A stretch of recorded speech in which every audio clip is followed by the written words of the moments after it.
try to silence the truth we shout, but we're still here, we're still calling out. Corruption hides behind a badge of name. We light the fire, expose the shame. We're justice seekers, we'll fight the fight for every voice lost in the night. My life mattered is the cry we sing for the ones they tried to bury within. It's just us, we're a movement wide. Together we rise, won't run nor hide.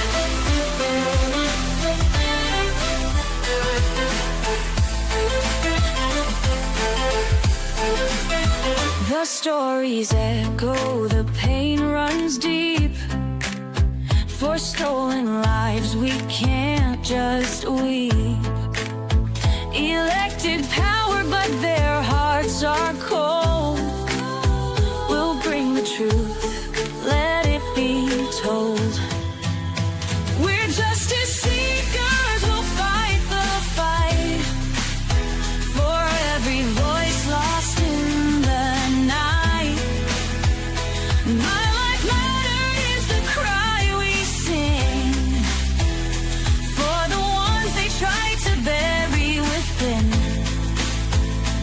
It's just us, we're a movement wide. Together we rise, won't run nor hide.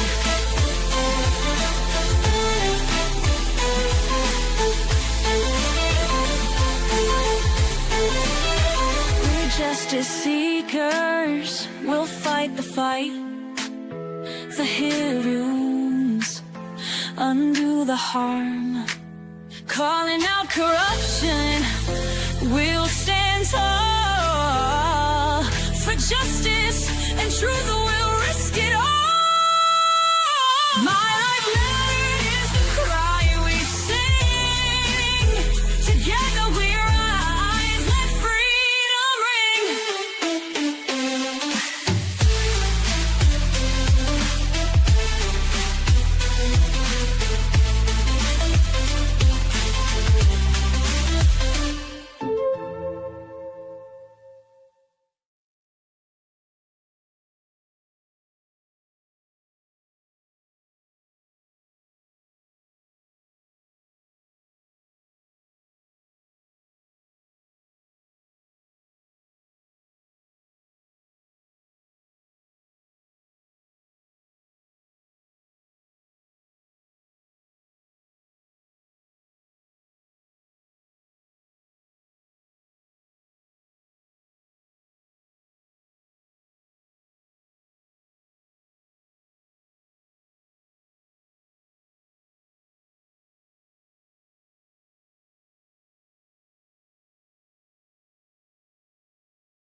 Greetings, everyone, social change warriors and justice seekers.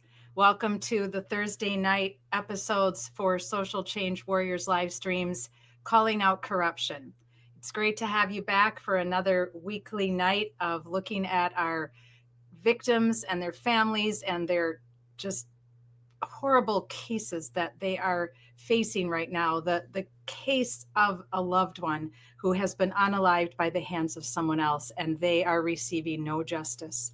It's terrible. There can't be anything worse than losing a loved one to a violent episode that involved another person. And in our society, the percentages are very high that if your loved one has been unalived, they knew the person.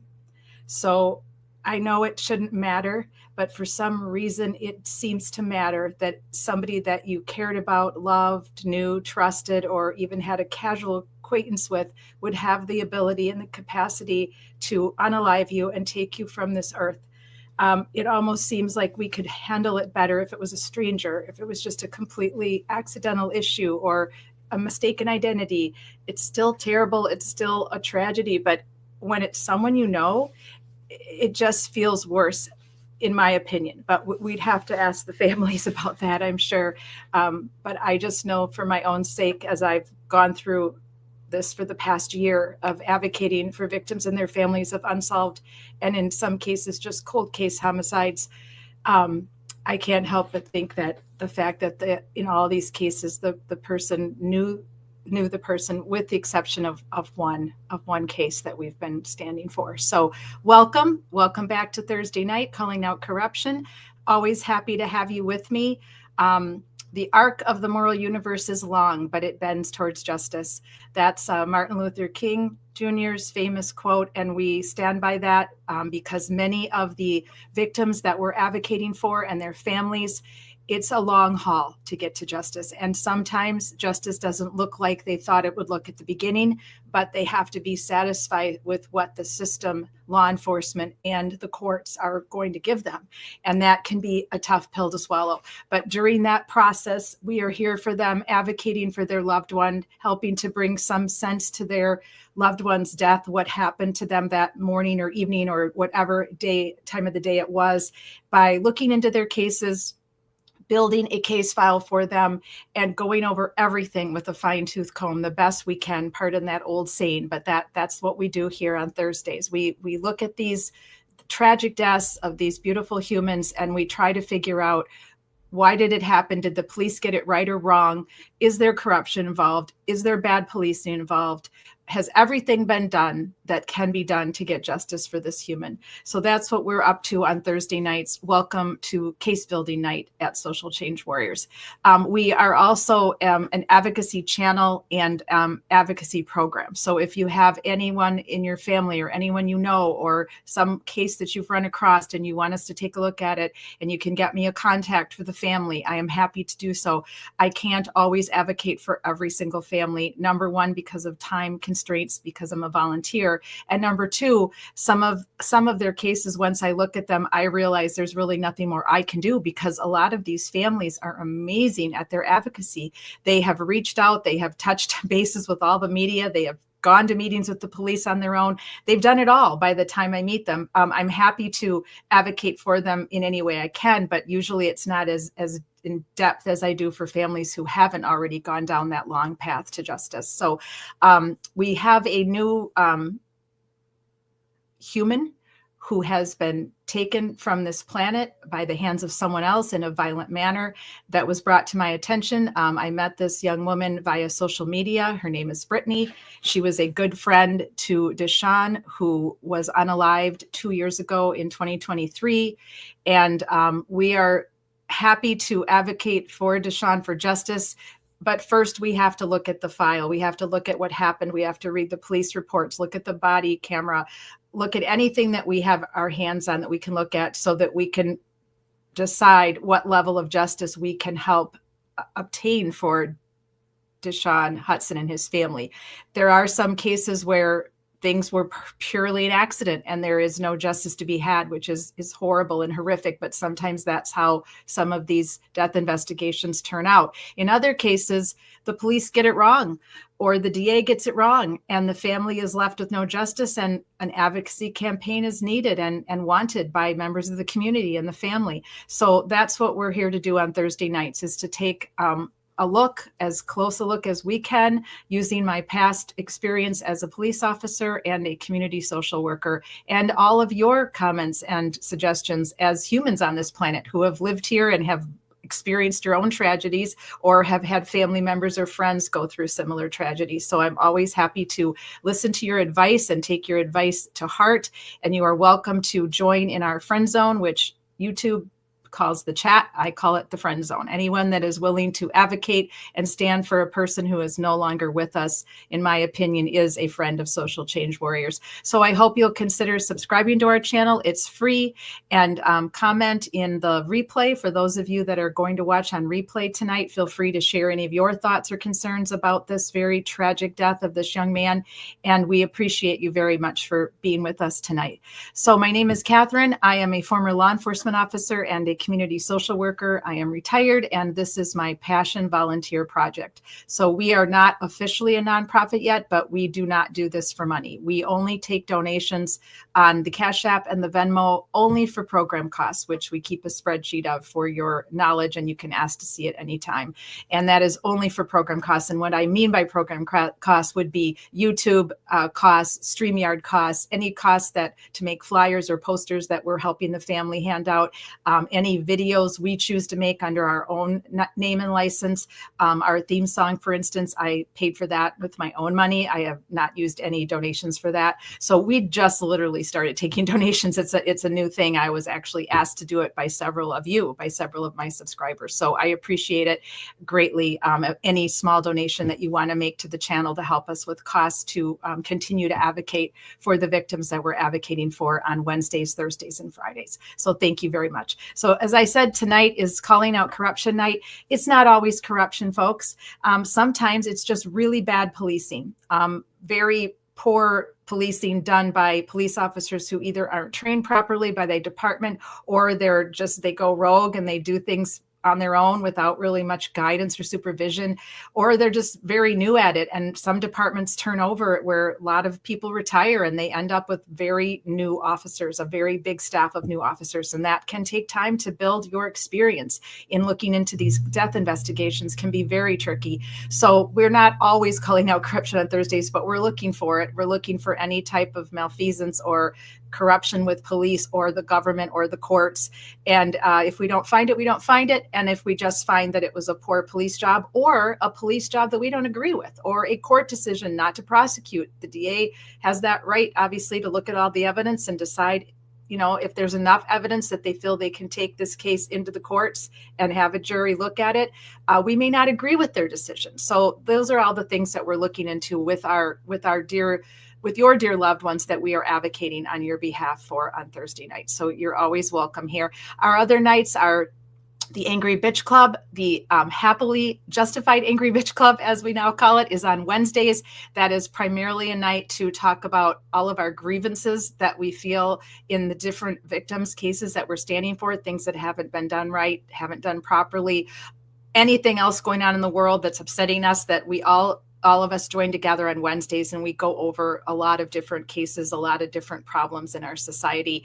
And we focus a lot on women on Wednesdays, but we will talk about male victims as well if you bring something to me and we want to just bitch about it. But Thursdays is the night we really look into the cases via their police reports and all of the evidence. So thank you. And Fridays is our night for covering trials. We were just recently covering the Karen Read trial, the death of John O'Keefe, Friday Night Lies, and we will continue to keep you up to date on whatever justice lies ahead for John O'Keefe. We will talk about our ideas, talk about things that we want to try to call out in the case, and also other trials that are coming up that we have an interest in. Many of them do involve domestic violence, homicide, that some of them do not, like the Idaho 4 tragedy with the 4 Idaho college students.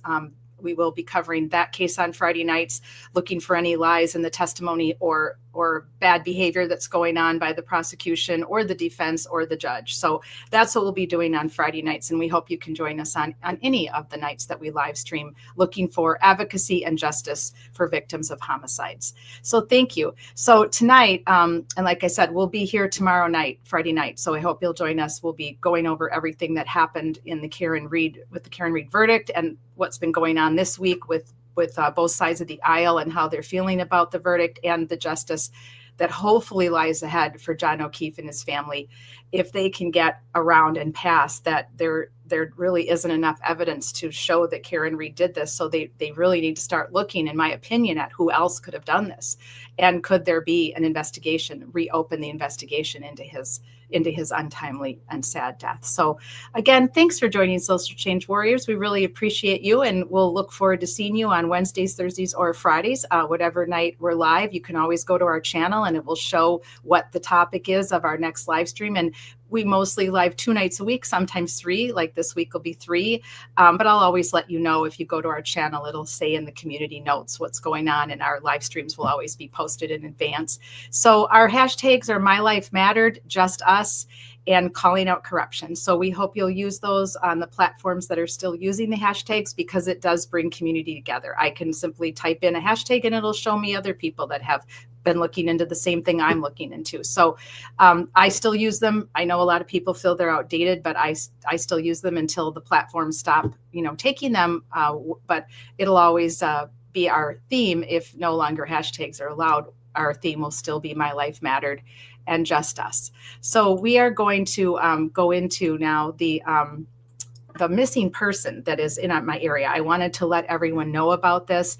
And those of you on the replay, if you could please share this out. This is in Davies, I believe, Davie, Florida. So I just found out about this in the last 2 days, and I wanted to wait to get permission to post and find out if they had found this young man, but they have not. So he is still missing. If you live in the Davie area of Florida, please call the police department if you've seen this young man or you have any information at all to share. And here's their number up on the screen. His name is Hunter. I do not know how to correctly pronounce his last name. I've texted with a friend of the family, haven't spoken to his father yet or the family, but I'm not even going to attempt it because I don't want to ruin it, but it's right up there on this screen, Gutierrez. Gutierrez is possibly what I'm thinking, but his name is Hunter. So let me tell you a little bit more about what we know about Hunter. Stand by. I'm just going to take my glasses off here so I can read better. So give me a second to pull up what I have on the screen here. And I can read off what the family sent to me, a friend of the family sent to me. He's been missing for approximately a month. And so the update is from Debbie, who was nice enough to reach back out to me when I saw this on Facebook. I contacted her and asked if I could share out his missing flyer. So it says the family has been living in a nightmare since May 31st, when their brother and son Hunter was last seen around 11:30 p.m. in West Davie, Florida. No confirmed sightings at all.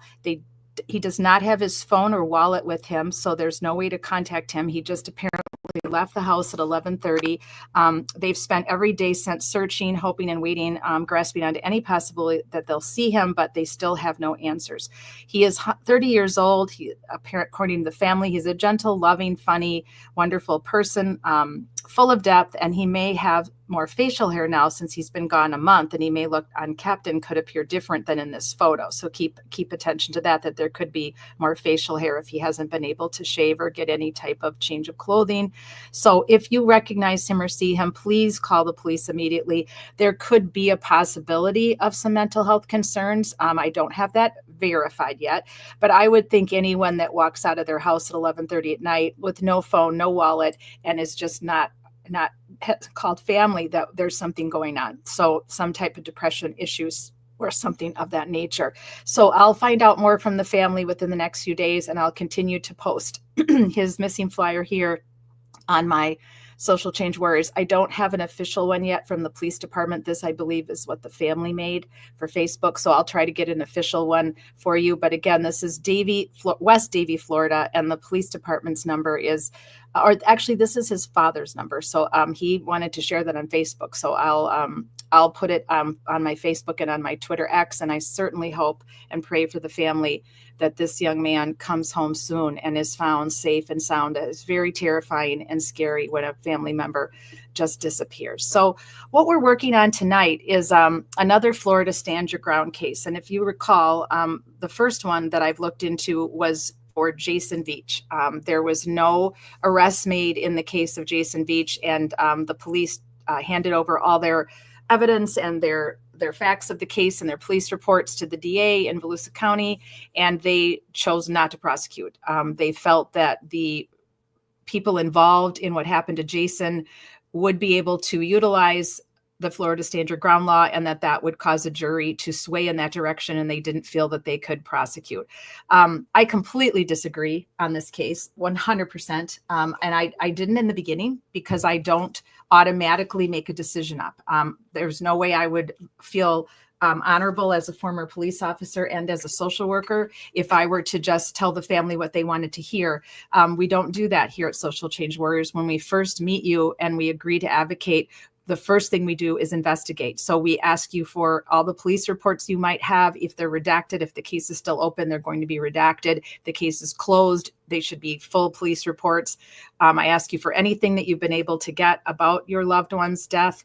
And then I look into it all, and I look into it with you, and we have meetings. And Kara and I have had many meetings about the death of her dear husband, Jason. So then after I've been able to review everything and go over everything, then I make a determination where I stand on this. Can I advocate for this? Do I feel that there was a problem, that something happened to this person and that there was no justice for them?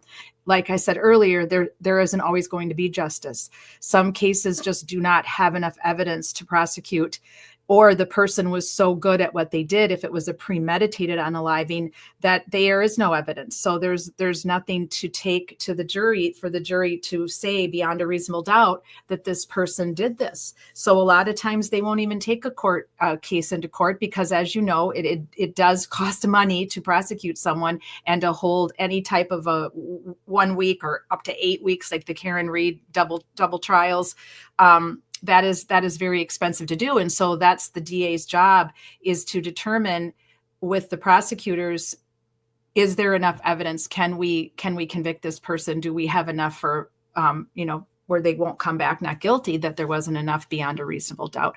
So that's what they determined. But I don't agree with that after going over all the police reports, body cams. We've had many live streams about Jason Veach with his friends and family here in Volusia County and across the country where his family is located. And I do believe there was enough evidence. And this wasn't premeditated. This was an accident, but it could have been avoided. People overreacted. They behaved badly because they were drinking, and there should be at least some level of consequence. No one's ever been asking for anybody to be put in jail for an exorbitant amount of time or to even go to jail. There's just an ask for some type of justice to acknowledge that this should not have happened to this man. And these people completely overreacted in what they are claiming is their right to be afraid of him while he was having some type of a bad day. And was shouting and yelling in the bar, but was not violent, had not laid hands on anyone. So we are continuing to advocate for Jason, hoping that his case will be reexamined and that there could be some level of recognition for what happened to him and some level of punishment to those that overreacted and behaved very badly due to alcohol consumption. So we'll continue to keep you posted. I've also been working on a documentary with a very talented graphic artist and editor for Kara. So we are almost completely done with that. And I'll be letting you know soon when we'll be putting that out for you to watch. It really does show what happened to Jason that night and all the evidence and what should have and probably could have happened that didn't happen. So we will see if the law enforcement will consider looking into it after they see how organized we put together a case story for them. Tonight, we're going to dive back into the Florida Stand Your Ground law once again with Dishaun Marquise Hudson. He was born March 10th, 1984, and he passed on March 7th of 2023. And rest in peace, Dishaun. Your life ended way too soon, and it apparently ended due to a disagreement and an argument from what I have already garnered through my investigation and looking into the police reports in this case. Started at another location other than Applebee's, which was his final place, his final location where he was shot by a person carrying concealed who said they were in fear of their life and for others that were in the Applebee's that night. That was their statement to the police. So we are still in the process of studying this case and trying to learn more about exactly what happened, when did the disagreement start, who was there, who witnessed it, what were the circumstances of it, how did it lead to Dishaun walking into Applebee's and being very upset and asking, I guess he was shouting and asking people, who called the police? Why did you call the police? Worried that he was going to get in trouble possibly. And that's what led to this person, I'm not going to name him yet, but this person who was carrying concealed, deciding that Dishaun was a threat to himself and others and opening fire on him when as it turns out, Dishaun did not have a weapon on him. So we're going to be tackling a very difficult subject as we unpack what happened to Dishaun and what caused this person who was carrying concealed to feel at risk to the level that he could do this to another human being, open fire on them and shoot them multiple times in an Applebee's. So many other things could have gone so wrong with this. I mean, other people could have been shot and injured. The fact that Dishaun lost his life when apparently he wasn't even carrying a weapon because this person didn't wait long enough to determine if this person truly was a threat to that level. The Florida Stand Your Ground law has levels you have to meet in order for it to even be used in a court of law by your attorney. So we're going to be looking at all that, and it'll be difficult at times for some people because it will get a little political. The Florida Stand Your Ground law, in my opinion, is way too loose. There's way too much room for people to get hurt and killed in a vigilante manner by people who are carrying concealed or who even have guns in their homes. Trayvon Martin was a victim of this back in 2012. And this was even prior to when Governor Scott was the one who made this law even looser and more broad for people that carry guns or that have guns on their property. So this will end up getting a little political, but again, we are bipartisan here. So we're not choosing sides politically. We're talking about the Florida Stand Your Ground law. And is it a good law or is it a bad law that needs to be either completely gone away or reworked so that there's not so much room for just anybody to shoot anybody? This is not the Wild West. That's not how we operate in this country. So we're going to be going over what happened to Dishaun kind of piece by piece tonight and putting together some information. So he was shot 14 times according to the paperwork I've read so far. And this was all on the Applebee's surveillance camera in front of witnesses. So no arrest was made. And you ask yourself, how is this possible? How is it possible that someone is shot this many times in an Applebee's and the person is on surveillance? They put the gun down on a booth, empty it, put it down on a booth, and put their hands up and stand there waiting for the police to come. You ask yourself, so how is this possible that that person is not arrested, at least at the beginning, until they can do a thorough investigation into this case? And that's what we're going to figure out as we go step by step for the next couple Thursdays. There's a lot of witnesses' testimonies. There's a lot to talk about in this case, and it does involve, the answer is the Florida Stand Your Ground law, which I personally feel after reading it and looking into it was made way too broad by the governor back in 2017. In 2012, it wasn't as broad. It fell on the prosecution. It fell on the defense to prove that this person had the ability to say they were afraid of themselves and why. And it didn't fall on the prosecution, but now it does. And so now the prosecutors, the DAs, are leery about taking these cases to court or in front of a jury. And then in the meantime, someone has been killed, not by the police, but by a neighbor or a witness or a friend. So this should concern everyone. It should be very concerning to anyone that has a child or a family member anywhere. It doesn't matter if it's a big city or a small town or a big town. It just doesn't matter. It should be very, very concerning. And I'm very sorry for Dishaun's family and friends and his son at the loss of his life, regardless if this truly was a Florida Stand Your Ground law or not. I don't agree. I don't agree with what's happening in our country right now with this vigilantism. Yes, you have the right to protect yourself, but again, what's the threat? I mean, what is the threat? Someone yelling at you and showing no weapon and not even showing you that they have a weapon is not enough of a threat for you to take someone's life. That's just common sense. We can't be running around shooting people because we think they're a threat. The police can't even do that. The police have a chain of command that they have to follow, the force continuum. They're not allowed to just get their gun out and point it at someone or shoot someone. They have to know that that person is a threat, an imminent threat to themselves as an officer or others in the vicinity, and that they've seen a weapon. So how are we going to allow citizens to continue to do this and not have any type of punishment for this or any repercussions for shooting someone in public? I mean, this is common sense. This is not about politics. So let me show you a video that we have here, and it'll just take me a minute because, again, this is a working night. So there will be breaks and pauses in between me building this case and going over this case. And you're welcome to be here or you're welcome to watch on the replay. But I'm just putting this all on a live stream for myself for going forward, and then I can come back. Now, some have asked me, why aren't you just doing this as a recorded?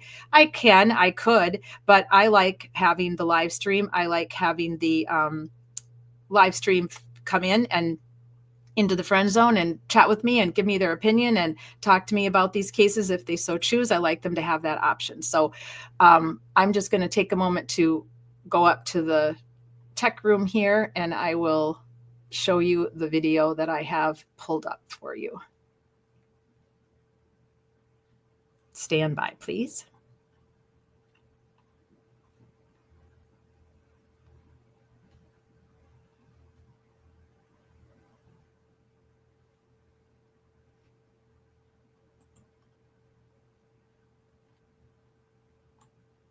I'll have more information for you too about the Florida Stand Your Ground law, and it's been around, the actual concept of it has been around for a long time, but this new version has only been around since 2017. And it's the one that I feel is very just too loose and gives way too much ability for just anybody to shoot anybody at any time and not have any repercussions for it. So I'll teach you more about the Florida Stand Your Ground law as we go through and build this case file for Dishaun Hudson.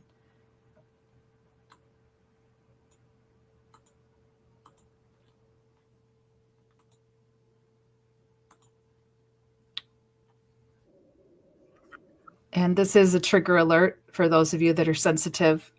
This is the actual surveillance camera that captured him being shot by this person who said they felt afraid for himself and others. So if you need to step away for a few minutes, I completely understand. Thursday nights will have more graphic material.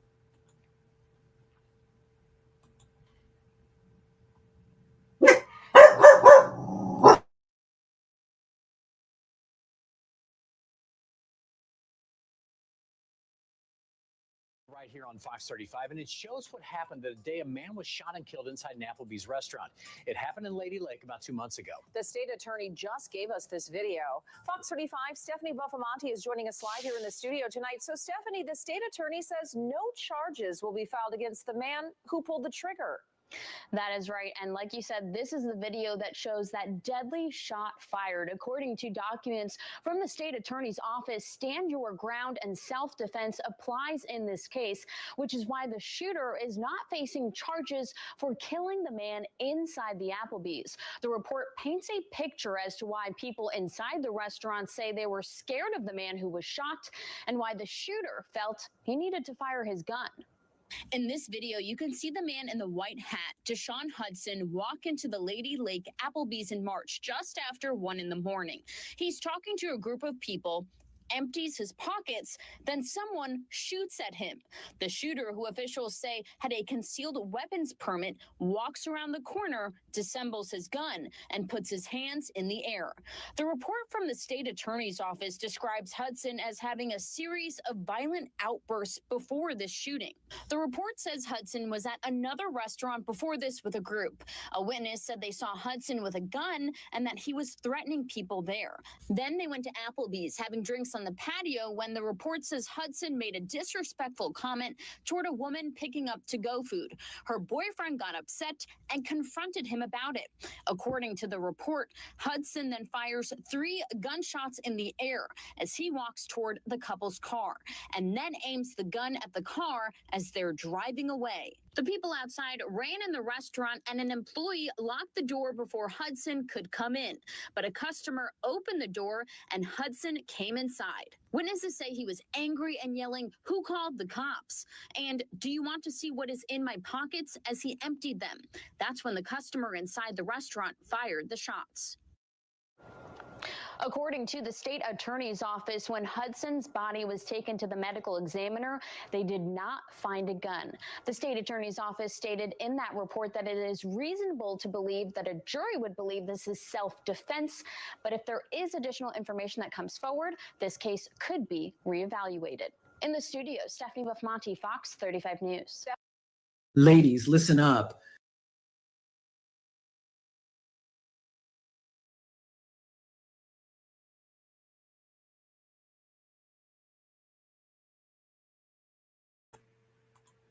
So first of all, it always concerns me because my undergrad's in journalism, and it always concerns me when the news media goes after something just for views, which unfortunately they do a lot. I wish they didn't, but that's what they're in the business for. They should be in the business for sharing news with us. It's important, and it should matter not just for their views and for their ratings, but they're in competition with other news stations, as you all know. So it is about the money. It is about the viewership. But I don't like it when they put a story out and they don't make sure they have all the facts straight first. If you don't know for sure, you shouldn't say it. There's no way that they knew for sure when this story aired about anything that went down at that time. He was literally emptying his pockets out. You can see it in the video. And the witness statements that we're going to go over in the next couple of weeks and build this case file to show the exact story of what happened as we weave in the witnesses' testimonies with the videos, shows that he was doing that. He was emptying out his pockets because he must have had some concern or knew that this young man that shot him was carrying concealed. That is my opinion as a law enforcement officer. So as far as what I can tell from everything I've read so far, and I just started digging into Dishaun's death just 2 weeks ago, is that he did not have a gun. And it was proven that he didn't have a gun when they got him to the hospital. The friend that he was with said that he did not have a gun, and that another car sped out of the parking lot right after those shots were fired in the air. And that is, to me, the people that had the gun. So I think that this was completely a mistake made by those that thought that he was the one that had the gun. And then they were able to obviously claim that they were afraid of him because they thought he had a gun. But you don't just get to think things. When you're carrying concealed, you have a huge responsibility. You have a huge responsibility not to get that gun out or fire that gun unless you are absolutely positive your life is in danger or the people around you's life is in danger. That is a huge responsibility for anyone to carry. So this actual, the surveillance camera of him being shot is very disturbing. And the fact that he was obviously emptying out his pockets, the person who had the gun wasn't even near that. Dishaun wasn't approaching him. He wasn't jumping at him or going to attack him. He had no reason to level up to firing that gun, in my opinion. So I am still completely disturbed that the DA feels that a jury is going to automatically agree that he was justified. But as we go through and build this case and look at all the evidence and the witness's testimony, we'll be able to get closer to our actual final decision. Would there have been a chance that a jury would have found this person guilty? But I don't feel that a DA should have to have a 100% idea that a jury's going to find this person guilty. They can't know that because they don't know for sure what the defense is going to present, what the person who's accused of this, what their lawyer is going to present. So if there is enough evidence, if there's enough where for the sake of the dead person, that this person needs to be brought to trial for what they did with a gun or a knife or any other weapon, then that's what should happen. And then that's where we let a jury of their peers decide after all the evidence is presented by both sides. So let me get back to the other clip here.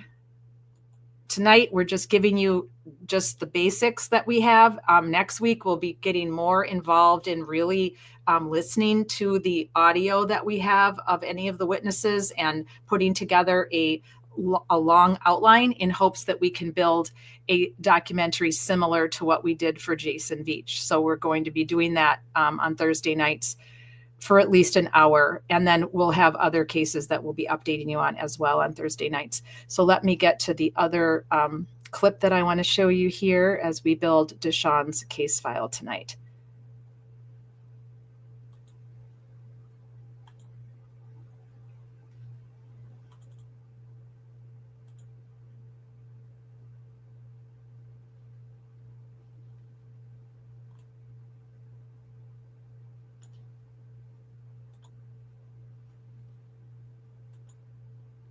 Takes me a little while to go through and do all the work I have to do to present all of this to you. So there will be times where it's quiet on Thursdays because we're working on Thursdays. So thanks, bear with me during the technical moments here.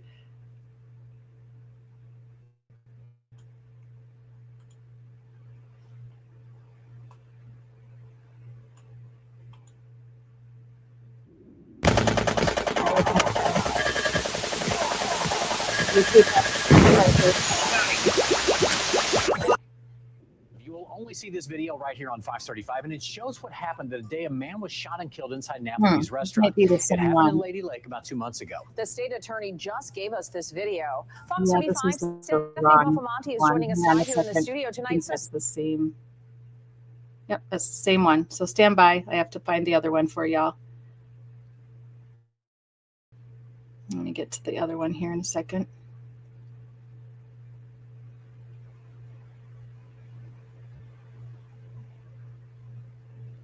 It'll just take me a second to, I thought these were two separate videos, but this is supposed to be a witness video, so I'm not sure why that one didn't come through. All right, stand by. I'm just going to take a few minutes to find that one for you. So let me give you this background before I find the video. So apparently, Dishaun had been seated at an outside patio table, and I'm just going to pull up where I'm at so you guys know where I'm at. Here we go. All right, so this is just what I was able to garner from the witness statement so far. Let me go back there. So he had been seated at an outside patio table with a group of people, and this is according to the Lady Lake Police Department. At some point, he walked out into the parking lot and got into an argument with a male and a female. Now, supposedly, they were at another bar where he had been making some comments to the female. And this isn't unusual. You see this in bars all the time where drinking's involved and one person might try to flirt with another person or might make a comment to a party next to them. Any of this can always happen. Now, according to the police statements, as the male and female left in a vehicle, Hudson pulled out a handgun and fired 3 shots in the air. But there's other witnesses that say they never saw that and that never happened. So, and we're going to get to that later. This is just what we have right now from the Lady Lake Police Department. After hearing the shot, several patrons who were seated outside went inside the restaurant for safety, and some ran out of the back door through the kitchen. Hudson walked around to the side door where a female friend of his tried to get him to leave before the police arrived. Hudson did not leave and went inside the restaurant through the side door. A female who was with Hudson, who's a friend of his, as I said, they were trying to get him to leave. So then a verbal altercation occurred inside the restaurant where Hudson could be heard saying, "Why did someone call the police? Who called the police?" And then it says that when Hudson reached into his pants, a male patron with a concealed weapon permit who was inside the restaurant shot Hudson, who died at the scene. But the video clearly states that Hudson was emptying out his pants, his pockets, and trying to show that he didn't have a weapon, which, like I said, leads me to believe that Hudson believed that this other person did have a weapon.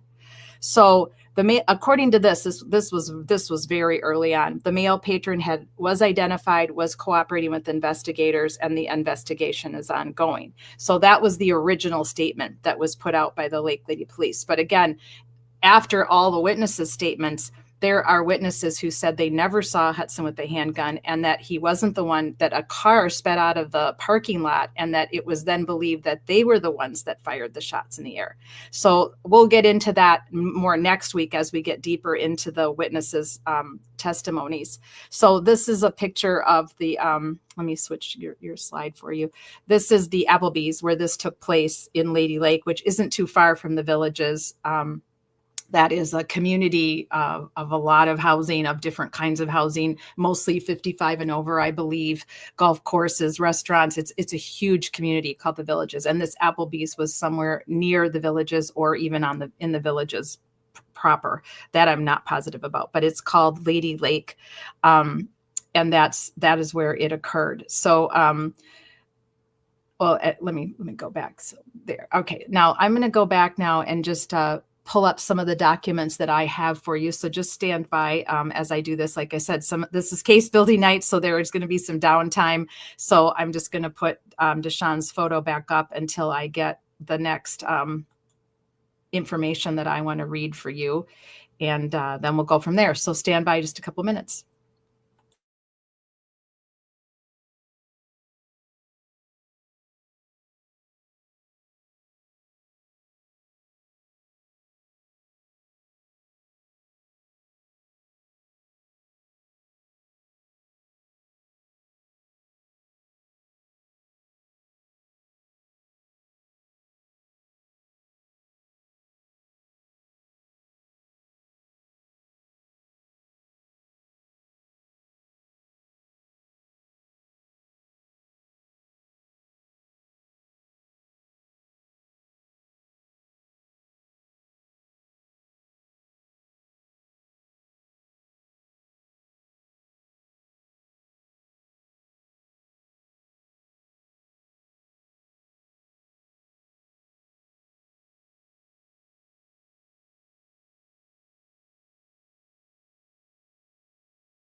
Inside a local Applebee's. Lady Lake police say a customer pulled out a gun and shot Dishaun Hudson inside that restaurant early Tuesday morning. That happened after police say someone fired 3 shots outside of the restaurant near US 27. Channel 9's Jeff Deal heard about the confusion his loved ones are feeling tonight. After shots rang out inside this Applebee's restaurant in the Villages early Tuesday morning, Dishaun Hudson was killed. He would have turned 39 today. It doesn't seem real. Today's his birthday.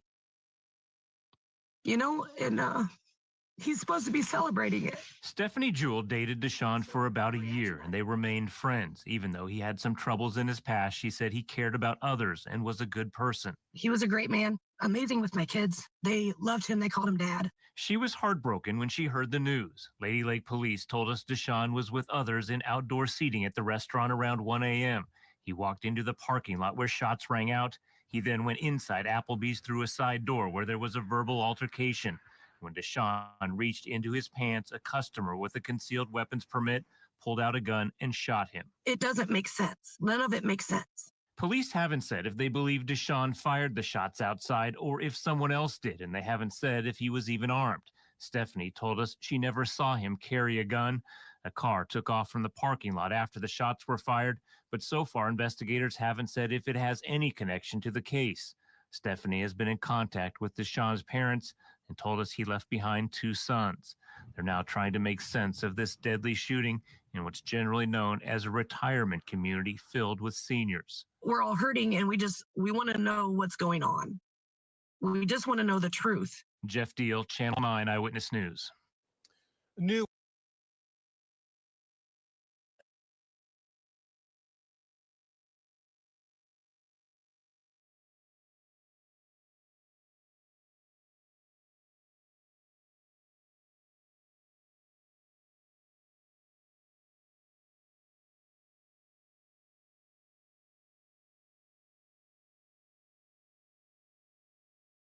There we go. Sorry, everybody. I forgot to unmute.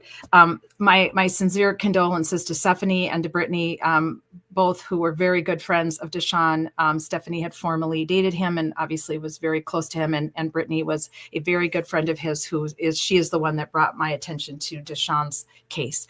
So I'm concerned about the car. I want to know who was in the car. And so I haven't gotten that far yet in the police reports. Like I said, this is our case building night. So you're learning a lot of this right along with me. I'm teaching you the gist of it tonight.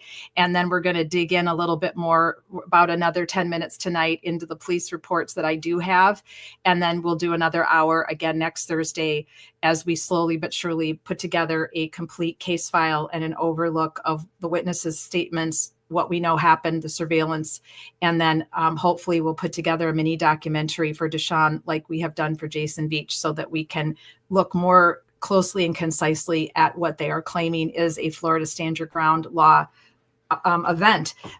Again, like I told you, I don't believe that was the case in Jason Veach's case. I believe it was a terrible accident in his case, but that there should be some consequences for some of those people involved.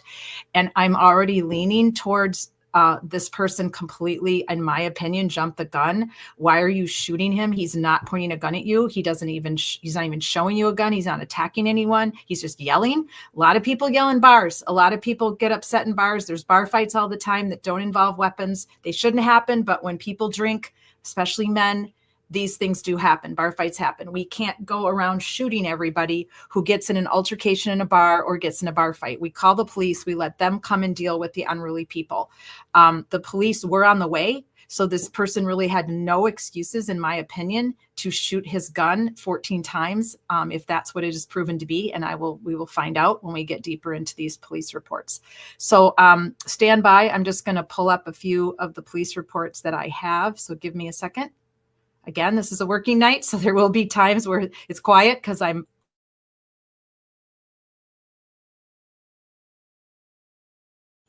So I use these live streams on Thursday nights to put together a huge outline that I then give to the person that helps me build these documentaries. That's what we've been starting to do now with all of our victims' cases, and for the loved ones, for them to take back to the police and say, here, look at this. This is a complete documentary of what happened to my person, and I want you to reopen my person's case. And so I'll be right with you. I'm just going to pull up what I have.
Thank you. So some information I've received, which should be alarming, and it'll be included in the whole case overview, is that there is video footage zooming in and showing that there was laughing and smiling going on right outside the door with this group of people seconds before this other person entered and immediately shot Dishaun. He didn't even give him a chance to show that he wasn't being violent. He was just yelling who called the police. He was actually in the middle of emptying out his pockets. You can see it on the surveillance from Applebee's. So he really didn't even take a moment. It was almost as if he, in my opinion, from what I've read so far, he'd already made up his mind what he was going to do. So the person who did the shooting was outside, and there are some witnesses who believe that he shot his gun in the air, and that it's possible that someone in the car that sped out of the parking lot right before Dishaun was killed could have also had a gun and could have also shot a gun in the air. So this was all information that was given to me by witnesses that I am now going back into the police reports and digging up and looking into. Well, hello, Kim. Thank you. Welcome. We're on a work night tonight, and we are going over the tragic death of Dishaun Hudson. This is a Florida case. And yes, Kim, how is this possible? And that is what I said on social media, that how is it possible that someone is shot 14 times? And that is the answer down here right now in Florida is the Florida Stand Your Ground law, which I have issues with. So we're going to be going over in the next couple weeks all the issues that I have with the current Florida Stand Your Ground law, because it involves two of the cases I'm working on, Jason Veach and Dishaun Hudson. So thanks for being here, Kim. Yes, it's very tragic, and it shouldn't have happened. There has to be more restraint for people that decide to carry concealed, that they feel so at risk in their community and their society that they feel that carrying concealed is a safe thing for them. I struggle with the carry concealed law as a former police officer, to be quite frank. And it's, again, this is not political. This has nothing to do with politics. This is my opinion about regular, ordinary citizens walking around with a concealed weapon. I don't find it safe for the community as a whole. The ability for someone to get a carry concealed permit is way too easy, in my opinion. And so regardless of how you feel about the amendments of our Constitution, we can't make it easy for ordinary citizens to walk around with a concealed weapon. That just is, it's proving to be very unsafe. And this is only two cases. There are so many cases in Florida. There are other states that have similar laws to Florida's, but not as open and as completely, in my opinion, just with no consequence really involved. Most of these cases aren't even taken to court. And Governor Scott made that possible by changing the law to be even broader in 2017. So I'll go over more about the law next Thursday, the Florida Stand Your Ground law. I'm hoping to bring in a Florida attorney that can help me with it as well. But for tonight, I was just giving an overview of what happened to Dishaun on that night in 2023 at the Applebee's. And so this is just some of the information I'm reading you that I was given. How old is the Stand Your Ground law? So good question, Kim. The Stand Your Ground law, it has been around for a long time. It just wasn't called that. And so I am going to go over all that next week because I have a lot of information on it. I've just been looking for a Florida attorney that would join me and help me out with the lawyer parts of it. But it's been around for a very long time. A lot of states have something similar to it. But in 2017, Governor Scott made it incredibly broad. He put the burden of proof on the prosecution. The burden of proof should be on the person who shot their gun at someone that they either knew or didn't know, especially if they were carrying concealed. I mean, that to me is frightening, and it should frighten everyone. And it makes me mad, and it really upsets me to no end that this can go on. So I'll be explaining all about the Florida Stand Your Ground law and the other states that have similar laws that have been around for a very long time, the right to protect your home, the right to bear arms at your own home to protect your property. But now this is like extending out into neighborhoods and into restaurants and bars where people drink alcohol. It's completely unacceptable to me. And so I'd like to believe I'm not the only one that feels that way. So I'll be getting completely in depth into the Florida Stand Your Ground law next Thursday, or actually in 2 weeks, because next week we're off for the 4th of July week. I'm going to take a nice long break. We've had a lot of coverage the last 6 months, a lot of cases, a lot of advocating. So I'm going to give myself the week off of the Florida for Florida cases as well next week. So this is information I'm just going over now, that the person who did the shooting was outside, and that there were witnesses that said he was laughing and joking with his friends right before he entered into the restaurant. Dishaun never had a chance to actually say I'm not armed. He was literally emptying out his pockets, trying to show that he wasn't armed. It probably would have been way safer for him just to say, hey, man, I don't want to argue with you. I don't have a weapon.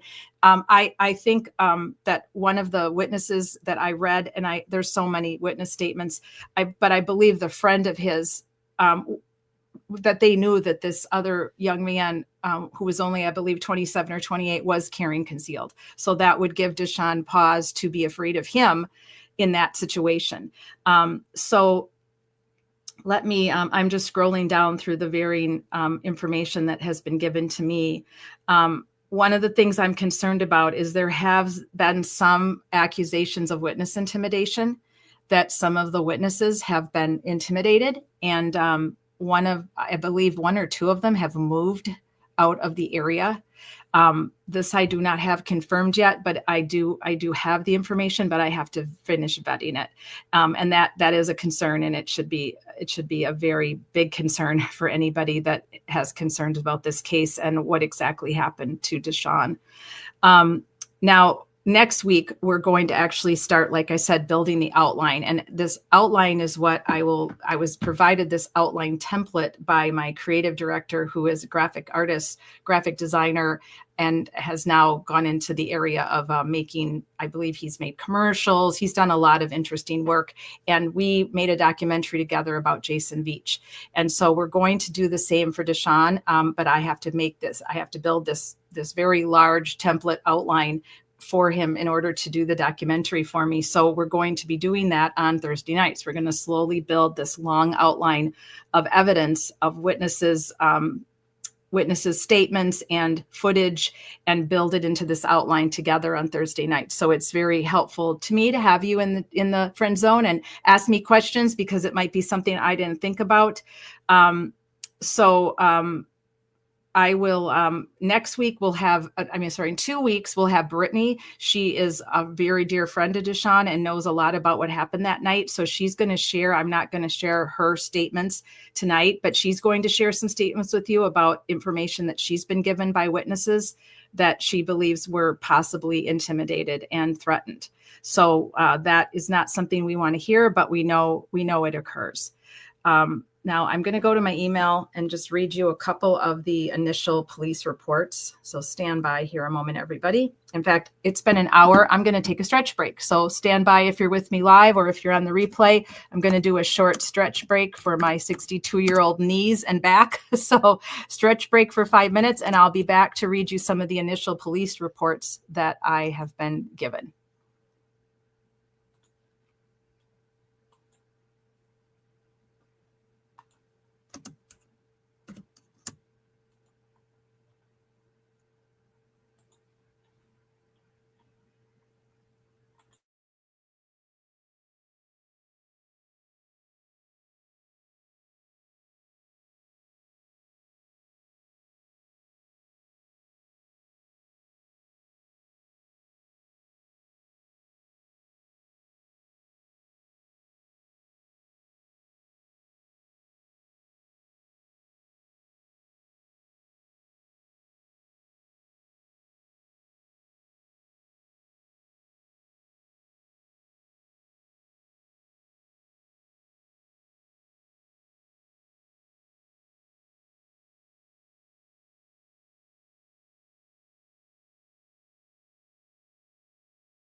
Okay, I'm back. Thanks for the stretch break, everybody.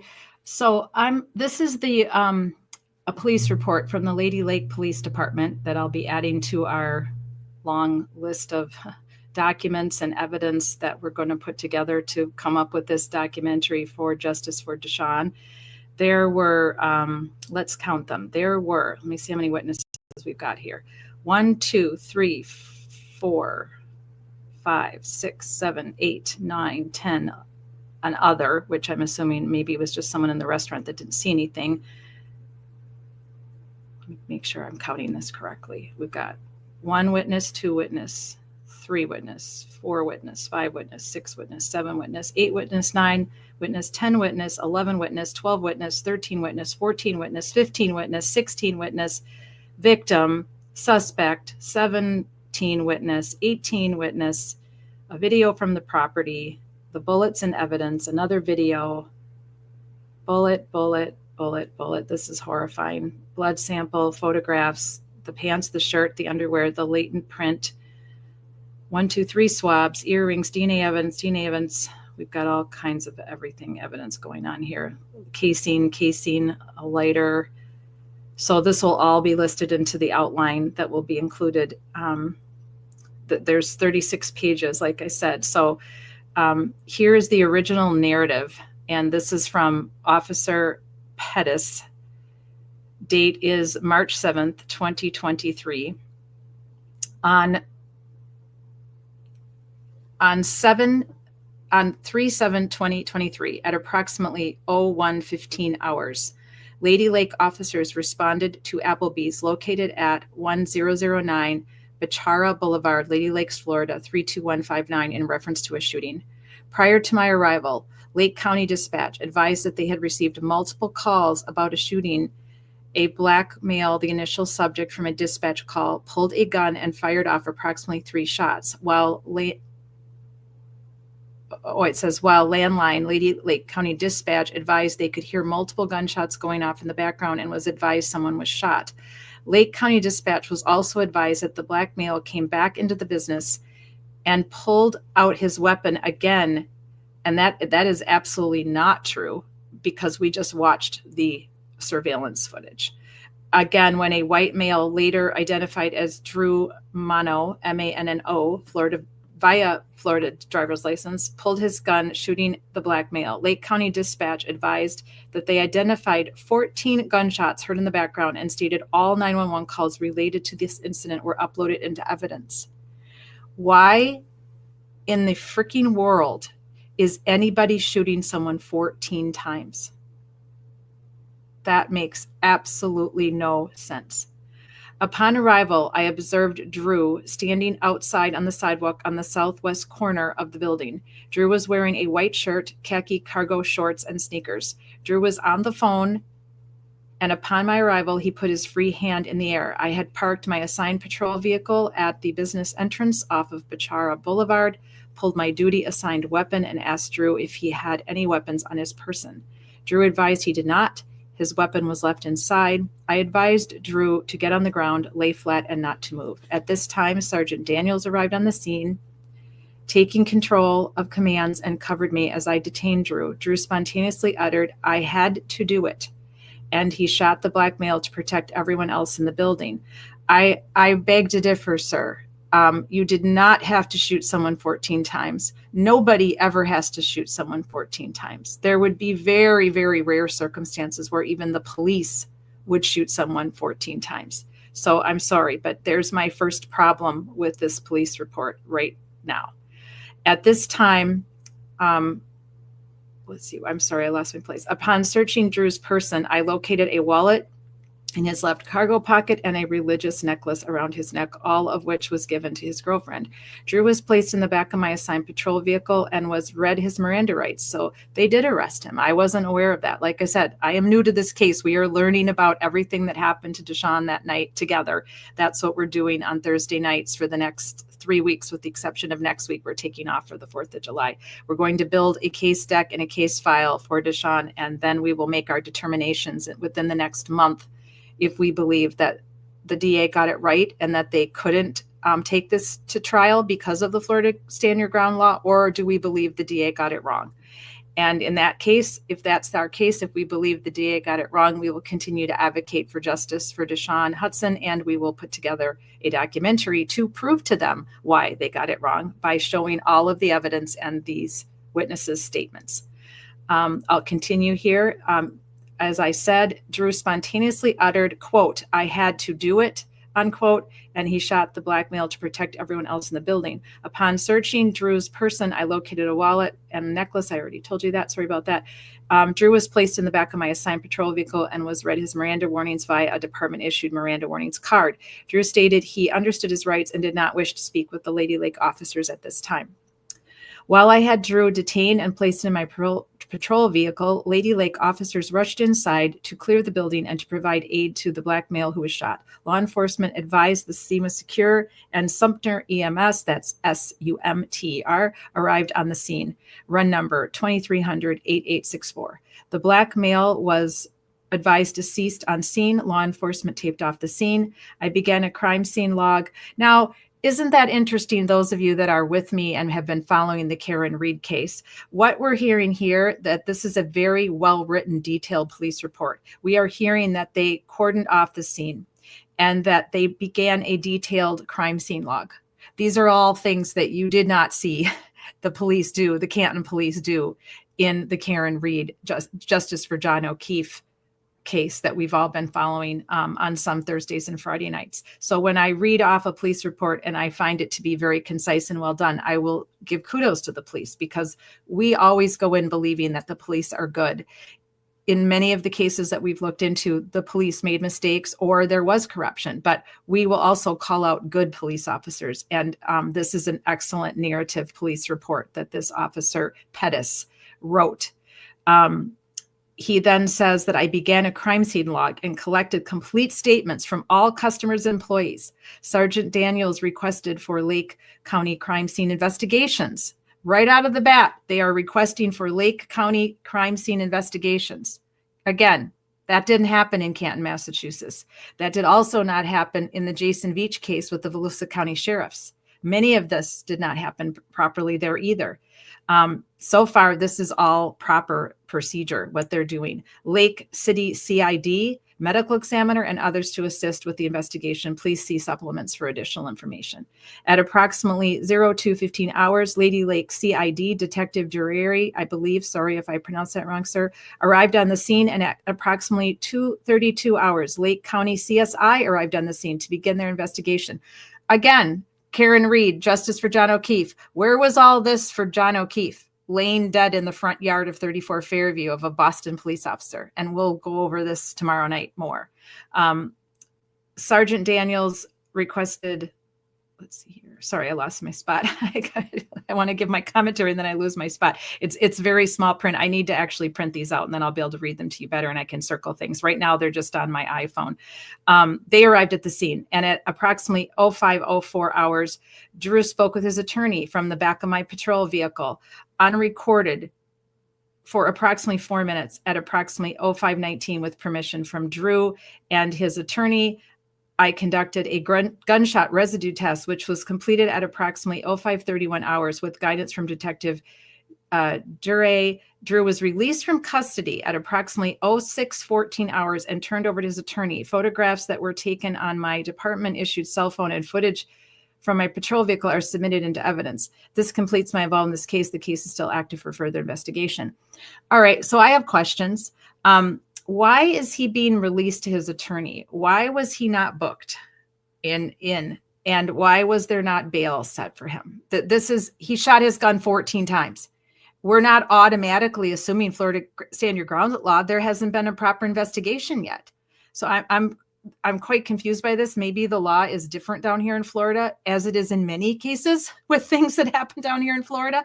So I'm marking that right now. In fact, let me take a screenshot of that. I'm marking that right now for my further investigation. And I'll be calling someone I know down here who's a retired police officer to find out if that's standard practice for Florida. But I'm very confused by that. Otherwise, it was a very well-written report, and we learned some more information that we didn't know. So now we have a supplement narrative by Mark Austin on 3/7 at 14:28 and 36. On 3/7/2023 at approximately 05:400 hours, I arrived at scene at Applebee's. He gives the address again. Once on the scene, I relieved Officer Pettis of the crime scene log and scene perimeter security. Imagine that. More good cops doing good work. I think we need to send this police report to the Canton Police Department for their trainers to make sure all the Canton Police Department and Stoughton Police Department, let's include them too, for the sake of Sandra Birchmore, that this is how you do it. This is how you conduct a death investigation. This is how you secure a scene, right? MCAT. Hi, MCAT. This police report is incredible. Yes, it is. This is a police report that is very well written. And I must say, this sounds a lot like my coworkers' police reports where I worked, and Madison police reports when I worked on cases with them and was helped them with certain calls. We were all trained on how to write a police report, and I'm proud of that. I'm proud of the police academy in Wisconsin and all the training that went on for all of the Wisconsin officers. I never really saw a bad police report. They go through so many chains after you write the police report, then it gets looked over by a sergeant, and then if necessary, a lieutenant. And I don't know if that happens at Canton. Good question to ask if that's standard procedure. Yes, absolutely. But I don't see how that I don't understand that, to be honest with you, unless out of the gate, they were not charging him with anything. But I mean, that doesn't make sense to me. You've got the 911 call, you can hear 14 gunshots. I haven't played that yet. It's very disturbing. But yes, thank you, MCAT. I appreciate that. So on 3/10, around 1835 hours, this is from Devin Daniels. He states that I was dispatched to the address Applebee's in reference to property investigation. So now I made contact with Mr. Allen, the general manager. So now you've got another officer coming in who's being placed in charge of dealing with the manager. I mean, this is a thorough, get me these things to the scene immediately. And I need all this help. And this is all help coming from various different levels of law enforcement. I made contact with Mr. Allen to the general manager, who stated that he located property, a 9mm shell casing in the parking lot. Mr. Allen wanted to turn it over to law enforcement in case the item is related to this incident. Law enforcement took a picture of the item. Another good job by law enforcement. They took a picture of the evidence. That didn't happen in Canton either, did it? We know that from the taillight pieces that were found and never photographed. But here we've got another great job by this Lady Lake Police Department, taking photos of evidence in case they didn't even know for sure that this shell casing found in the parking lot even had anything to do with the death of Dishaun. But they took it into evidence anyway, and they took a picture of it, and they submitted it into the property room as evidence, and they wrote a supplement report, which Gallagher in the Karen Reed, John O'Keefe case decided he didn't have to write a report. He just collected evidence and ran a crime scene, but didn't write a report. So there's another problem. So now we've got a supplement narrative here by Matthew. This is Airy again.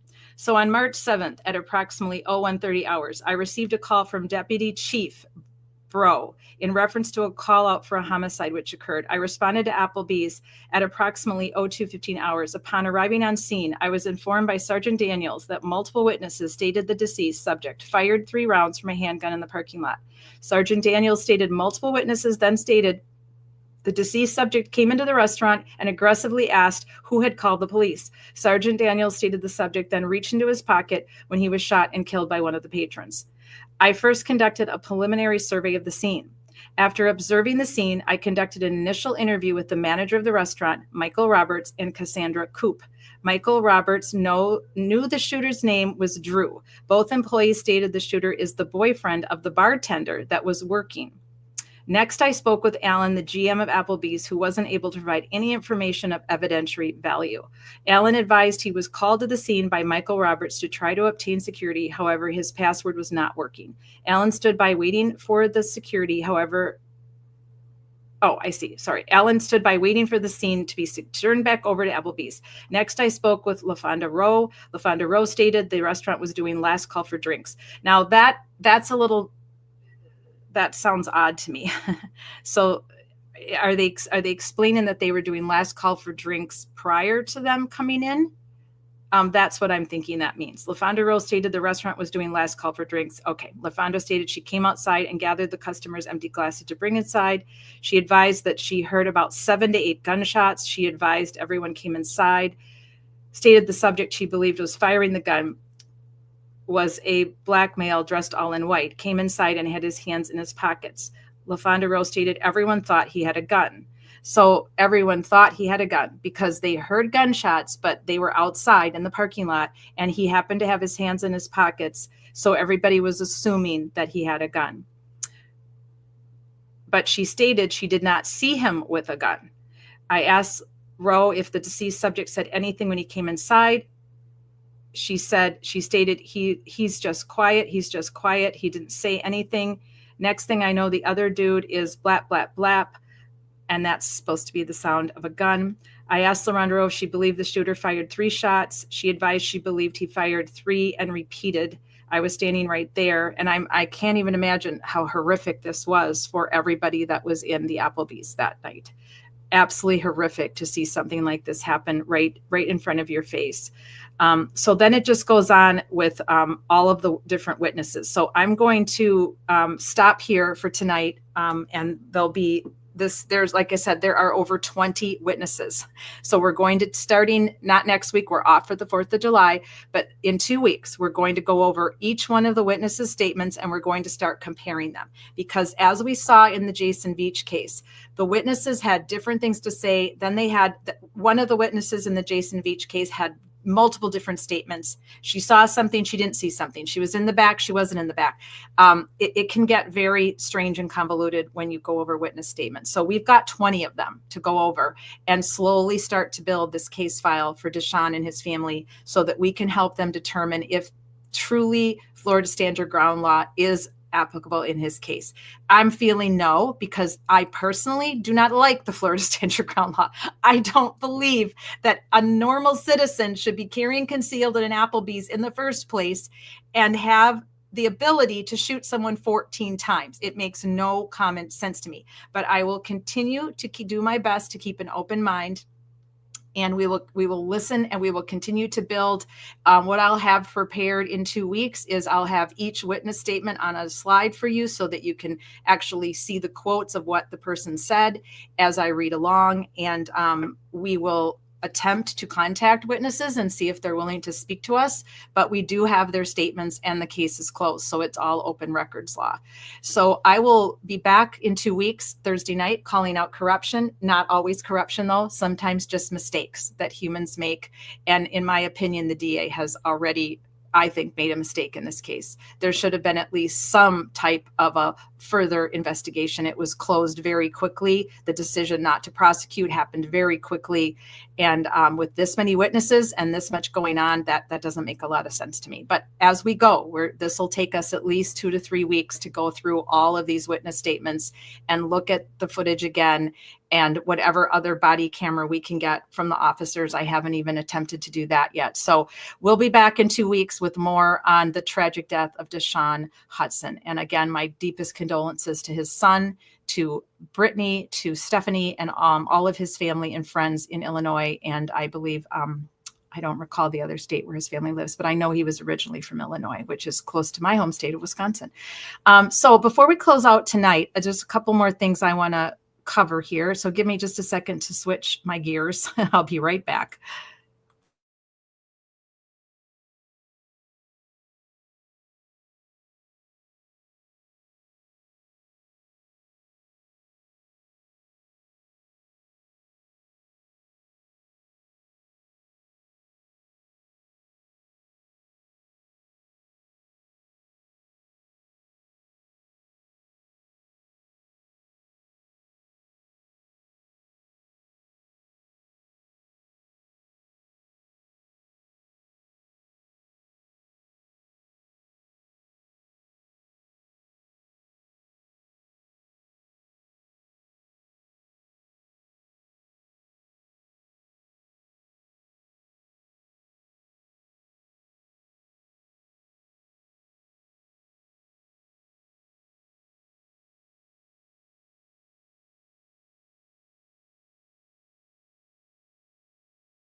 All right, thanks. I'm back. And thanks to everybody who's reached out to me on social media who cares about advocating for Jason Veach and Dishaun Hudson, both involved in this Florida Stand Your Ground law. So a couple weeks ago, I spoke to you about Marion County, Florida, which is a county just 2 hours over, about an hour and a half actually, over to my west, and the city of Ocala and the city of Reddick, which is where we have been following the disappearance of Sarah Ebersol. And I've live streamed many, many times about the disappearance of Sarah Ebersol with family members and friends.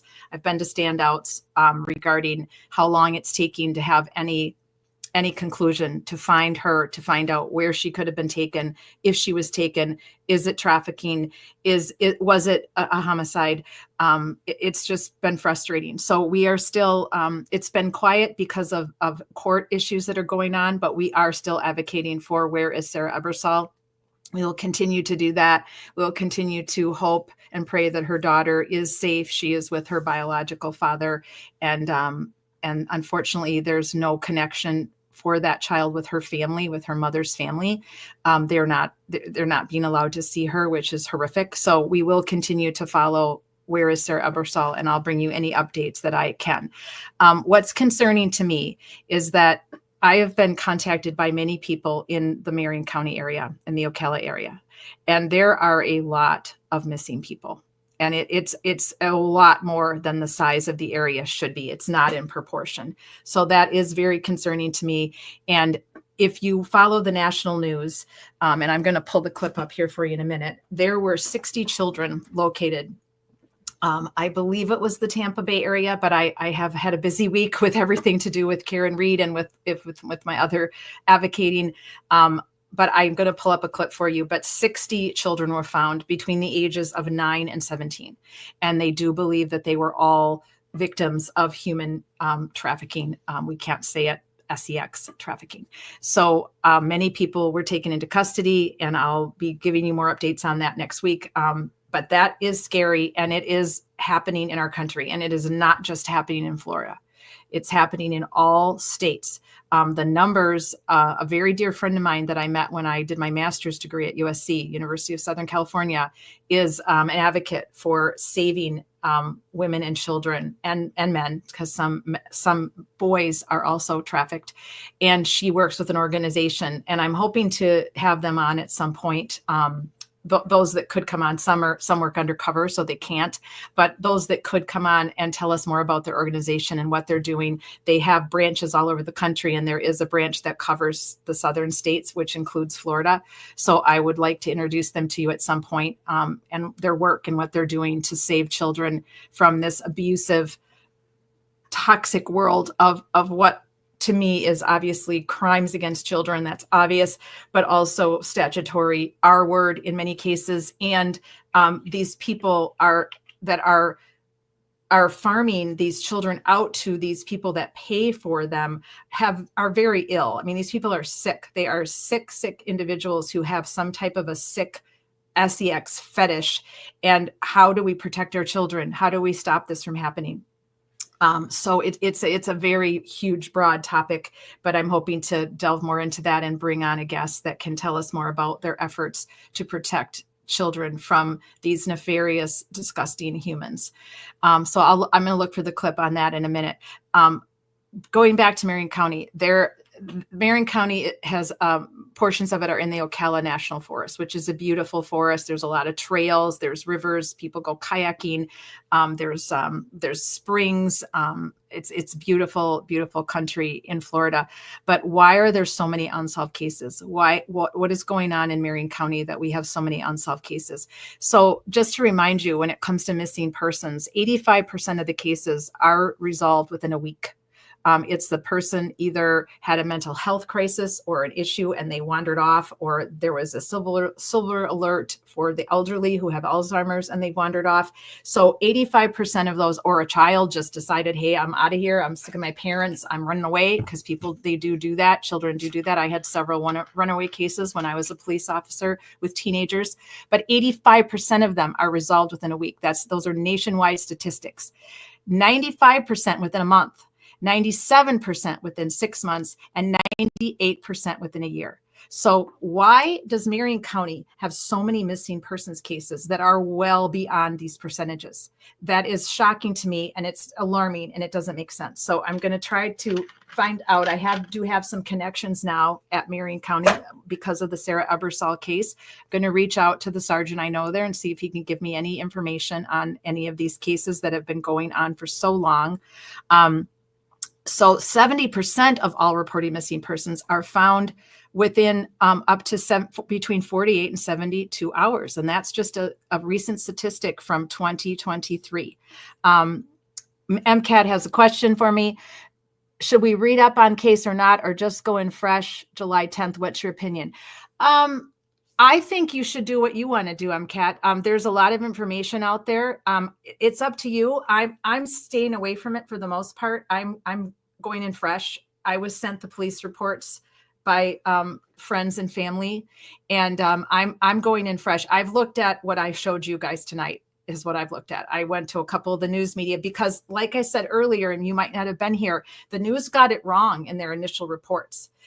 From what I've read so far, I'm a little bit ahead of you guys because I like to know what is coming when I read these police reports to you. So I've read the ones I read to you tonight.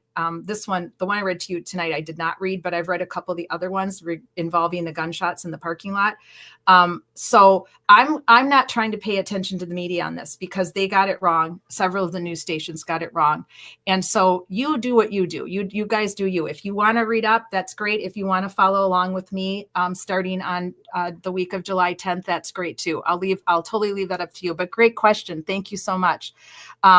And exactly, MCAT, the law is the law, whether it's liked or not. Right. There's a lot of laws I don't like. There's laws right now that are so stupid and shouldn't even be on the books. And maybe at some point we'll, on an Angry Bitch Club night on a Wednesday night, we'll take a look at some of these laws that should be completely wiped off the books. They're archaic. They're old. They're insanely old. And they just leave them on the books where somebody could actually get arrested for this. So all counties have them. I did a story when I was still in journalism back in the 2000, right before I became a police officer. So it would have been like 1996 or 97, on all the stupid laws that were on the records in the city of Madison, my hometown. And I was just absolutely stunned at how many laws are still in writing and that people can actually be arrested for this if they were to be, which in most cases, no law enforcement officer is going to write you a ticket for something archaic, but it's still ridiculous that they're on the books. But a lot of laws that are out there don't protect us. They're not there to serve us. They're there to serve the county, to get money, to raise money for the county, to write us tickets for stupid shit so that the county can profit. So we should take a couple example counties and look at some of the laws that are currently still being enforced. So thanks, MCAT. Great questions. So anyway, getting back to the missing persons, if these statistics are all valid, which I believe they are because I did the research and I'm not very wishy-washy. When I do research, I usually get at least 4 or 5 different research areas. Those statistics were all common across the board. Where is Sarah Ebersol? Why is she still missing? It's 2.5 years. The case didn't have that many people involved in it. There were literally 4 people involved that night that were with her that we know of based on witness testimony and surveillance cameras at the gas station and cell phone records that were taken into custody, cell phones that were looked into, text messages that were looked into. How can we not find what happened to this young woman, this young mother? It makes no sense to me. It's very frustrating. So for those of you that aren't aware of the Sarah Ebersol case, we'll be going over it again in the upcoming weeks. She is still missing. There is still currently a $20,000 reward. I am going to contact them again, the Marion County Sheriffs, and find out if there's any new information. Now, I was sent the redacted police report. It's a 300 some odd page police report. They sent me 31 pages of it because it is an ongoing case, and that's all they have to do so that they don't want anybody compromising their case. But I'm sure since that was almost 7 months ago now, I hope they've done more on the case. So I emailed them 2 weeks ago and I said, I would like to have any new redacted police reports that you can give me, any new witnesses, any new interviews redacted that you can share with me. And they wrote back and said they can no longer share anything with this case with me. So I thought that was very odd, because they had already sent me the 31 redacted pages almost 7 months ago. So that was very strange. And I was told I would have to take it up with someone higher up than this person who originally sent me the 31 pages. So I'm following up on that, not next week, but after the 4th of July. So I will have a live stream. We'll do more on Dishaun Hudson, and then I'll have more on Where is Sarah Ebersol in 2 weeks, because it's been a while since there's been no updates to give you, but we can still advocate for her, because she is still missing, and there's just no movement on this. It's terrifying. There are also two more missing people out of Marion County area. And there's been no movement on their case. So I requested their police reports, and I was also told no. And I asked for the redacted police reports because their case is open. I was told, no, you can't have them. So this is very interesting stuff going on right now with Marion County. So I will follow up more on the mother and the son that are missing, Camarcus and Erica Brooks. I'll follow up more on that in 2 weeks as well, because I have to do some more digging on this one before I can give you much more information. But they literally disappeared like Sarah. But all three of these people literally disappeared into thin air. And it's been well over, I think, let me see if I can read the dates. It's hard to read the dates on these missing flyers. So since December 2022, Sarah went missing in March 2023. So we're looking at well over 2.5 years for all three of these individuals out of the same county, disappeared into thin air. How is that even possible? All the statistics now are against these three people ever being found. It's really creepy and horrifying, and it's very suspect for me. Well, hello, Kathy. Yes, I know you have your Thursday night. You and Kim have crocheting on Thursday night, which I wish I could crochet, but my neck is not going to be able to cooperate with that. But it sounds like such a relaxing, awesome hobby to free my mind from all of the trauma that I get involved with advocating for homicide victims and their families. I don't really have a relaxing hobby like that, because when I'm not advocating, I read crime novels and I watch crime stories. And my relaxing hobby is walking the beach with my dog Tanner and sniffing in the Atlantic Ocean and picking up seashells. And I used to bike a lot and swim a lot before my knee surgery. So I have to get back into all that stuff. But the crocheting just sounds like such an amazing hobby. And I really wish I could do it, but I can't. But welcome to all of you that came in late. I do know that Sean on the golf with his new channel, the Back Channel, was live tonight talking about Sandra Birchmore, which we've been talking about for many, many, many months, way before a lot of the other live streamers that are involved with Karen Reed, because Sandra Birchmore falls under our Justice for Women of Domestic Violence. And so I was interested in what happened to her, have been following what happened to her for many years.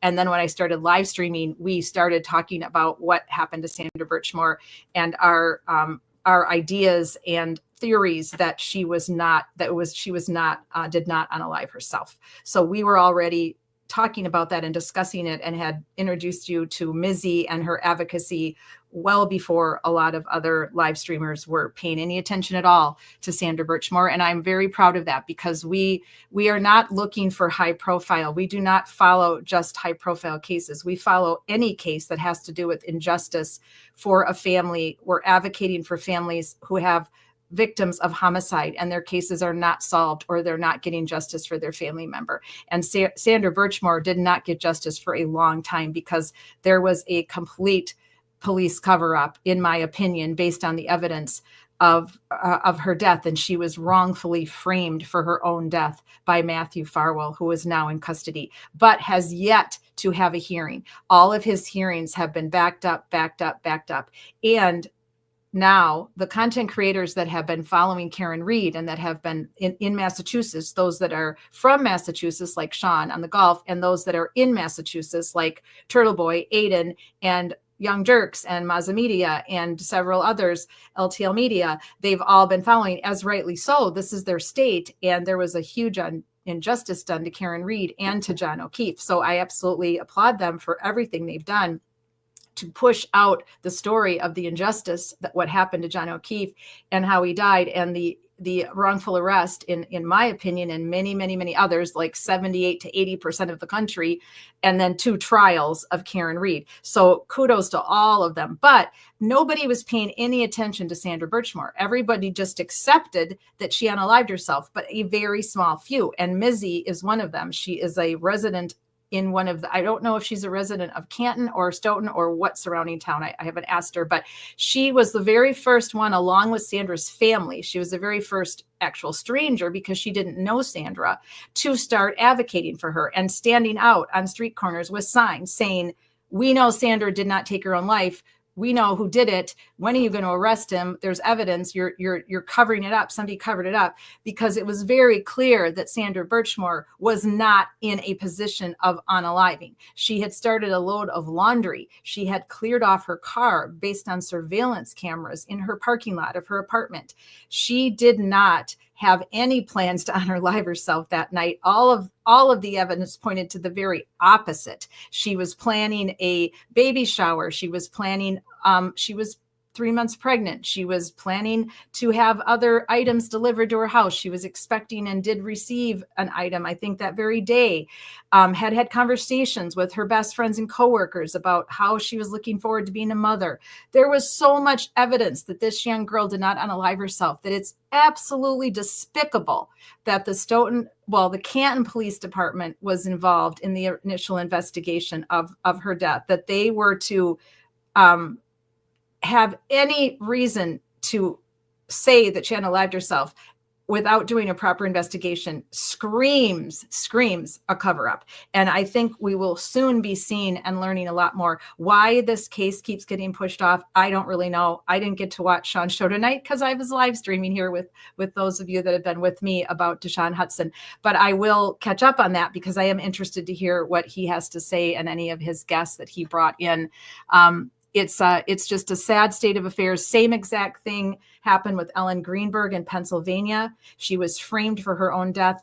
I believe that her fiance at the time, because there's no other suspects that could have even done this to her. There's just nothing made any sense. She was in no way in any position to unalive herself either. She was cooking. She was making a fruit salad. And she had been at school, and there was a nor'easter that came through in 2011, January of 2011. There was no evidence at all. There was evidence that pointed to that she was being domestically abused. There was that evidence. And unfortunately, friends and family weren't seeing it all the way through. And that's really sad. And her death could have been prevented had anybody caught on that she was a victim of domestic violence, but her autopsy speaks for her. She had bruises in various degrees of healing on her body. That just screams domestic abuse, unless she was a gymnast or a pairs figure skater or any other sport that could cause bruises all over her body in various degrees of healing and 20 stab wounds that no human being could inflict upon themselves, that a medical examiner determined that after the fact, that was hired by the family. So we'll be talking more in 2 weeks also about Ellen Greenberg. There is a complete standstill now after her parents won their case. They settled right on the day that the jury was being selected because the medical examiner that was there in 2011 recanted after he had ruled her death a homicide, then unruled her death and said it was an unaliving after he was pressured. We believe evidence points to he admits he got it wrong. He admits he got it right, and then he got it wrong. And now he's saying that it was a homicide, but he can't overrule it. He doesn't live there anymore. He's not the medical examiner in Philadelphia anymore. So he cannot do anything about it other than write the letter he wrote, which is what then caused the prosecution, the defense for the city to settle. And so they settled for an undetermined amount of money, which the Greenbergs have not my last recollection of what I received, they have not received it. And they have not reopened the investigation at the current medical examiner, which they were supposed to do and were ordered to do in February. That was part of the settlement. What is taking them so long? It's almost July 1st. We should be outraged by that. The community in Philadelphia should be outraged by that. So we're going to look into that and see what's going on and what is happening And I'll give you more information on both Sandra Birchmore, why that was pushed again out to the fall when he was supposed to be in court on July 7th, and why Ellen Greenberg's family is now in another standstill with the city of Philadelphia. It's completely, absolutely unacceptable. So we'll be back in 2 weeks with more on the Dishaun Hudson tragedy and Ellen Greenberg and Sandra Birchmore. So just finishing up, I also introduced you all to Cody a couple weeks ago. We are still going to continue to work with Cody's mother. She was also in Marion County. This was also a potential domestic violence homicide that was ruled accidental death. And I'm just starting to get into police reports. Her mother has sent me everything, and I'm gratefully now able to find the time to carve out to look into what happened to dear Cody. And her mother was on with us 2 weeks ago and gave us some information. And so we will continue to build a case file for Cody and her mother for justice for Cody, but we are going to have her mother back on as well in some point in the month of July. And I'll keep you updated on that. These are all out of Marion County. This is alarming. It should be very alarming to everyone. So that is all I have for tonight. If anybody else has any questions, yes, Sandra was nesting. Exactly, MCAT. That's exactly what was happening. Sandra was definitely nesting. She was buying baby clothes, baby furniture, doing a load of laundry, scraped off her car. I think she'd even ordered a pizza or some type of takeout food. There's no way she was planning to do anything to hurt herself or to herself. So the evidence they have against Matthew Farwell is quite compelling, but the state of Massachusetts has still not filed any charges against him. This was all done by the federal FBI because there was evidence of wrongdoing by the police. That's how the FBI got involved. So we'll be hearing a lot more about that coming up, and more about what's going to be the fate of Matthew Farwell, if he will plead guilty and not go to trial, or if he's turning state's evidence against everyone that helped him cover it up, or others that were involved in this grooming of these young. I believe there's more than just Sandra. I can't believe in a million years there was only Sandra. I think there's more. I think we'll learn about more victims of this horrible grooming that went on, and sex trafficking, for lack of a better way to put it, that was going on in Canton and Stoughton, Massachusetts from 2013, possibly earlier. There's no way to know for sure. But William Devine has not been decertified yet, as far as I know. I'll find out from Mizzy more about that in the upcoming weeks. Matthew Farwell's twin brother, William Farwell, has left the state. He is now living out west somewhere. Don't know what's going on with that. And then there's a school officer who was also involved. There were 4 that we know of from the Stoughton Police Department, but I have a very sad, sick feeling that there's probably more than 4, and it could be crossed over into Canton as well. We don't know yet. So we'll be following up on all of these tragic things that have happened to these innocent people as we continue to advocate for victims of homicide who have no justice and their families. Thank you so much to everybody that joined me live tonight, and to everybody that is going to watch on the replay. All of the victims we're advocating for are saying to us, my life mattered. And to all of us, we know that it's just us. We have to stand up for people that are being screwed over by the system, and their families are being screwed over by the system. And we have to call out corruption, and we have to do all that in our communities, one case at a time, one victim at a time, the best we can. And that's why we say it is just us. So thank you, everyone. I appreciate all of you. Thank you for being a subscriber to our channel. If you are, it's free. We appreciate you. We also have membership levels just for the future, when we're going to do some private video type unpacking of cases to help build these case files for the families. That's a very minimal amount of monthly. Right now, that is being used just to help cover the costs of StreamYard and YouTube and other costs that I incur to advocate for the families. So I appreciate all of you. For those of you that have joined our membership level, I appreciate you. So we will be back tomorrow night with Friday Night Lies. That is our Friday night episode where we're going over trials, which our first event was the Karen Reed trial. Now we'll be looking at other trials coming up, but we'll also be continuing to go for justice for John O'Keefe. We do not believe that he was unalived by Karen Reed's SUV. So our hashtag for Friday Night Lies for John O'Keefe is Who Killed John O'Keefe? And we're going to continue to look into witnesses' testimony, anything we can to pull apart and pick apart what could have possibly happened to him that night and who unalived him, so that they can be arrested and that they can have their own trial and have to pay for what happened to that very honorable Boston police officer. So we'll see you hopefully tomorrow night on Friday Night Lies, and then we'll be back for Wednesday's Angry Bitch Club and Thursday's Calling Out Corruption after the week of the 4th of July. Take care, everyone. Thank you very much. My life mattered. It's just us.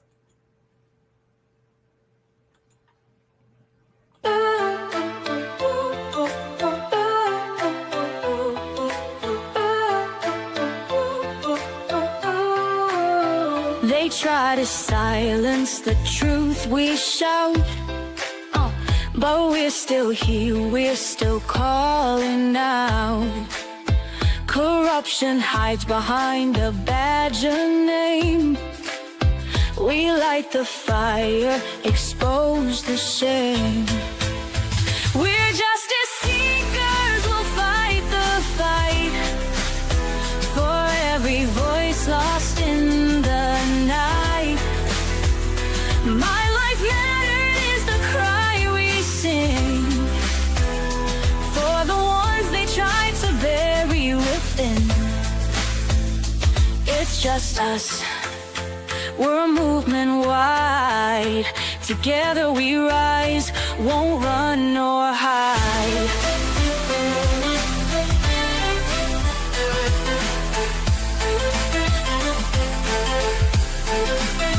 The stories echo, the pain runs deep. For stolen lives we can't just weep.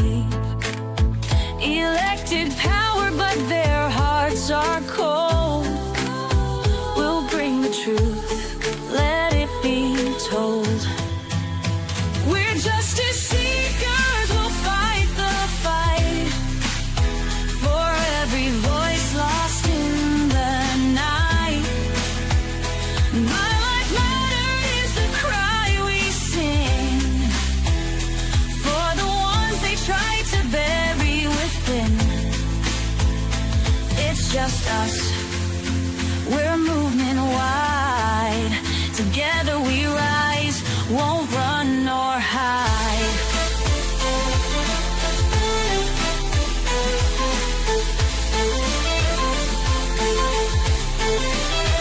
We're justice seekers, we'll fight the fight. The heroes undo the harm. Calling out corruption, we'll stand tall for justice and truth, we'll risk it all. My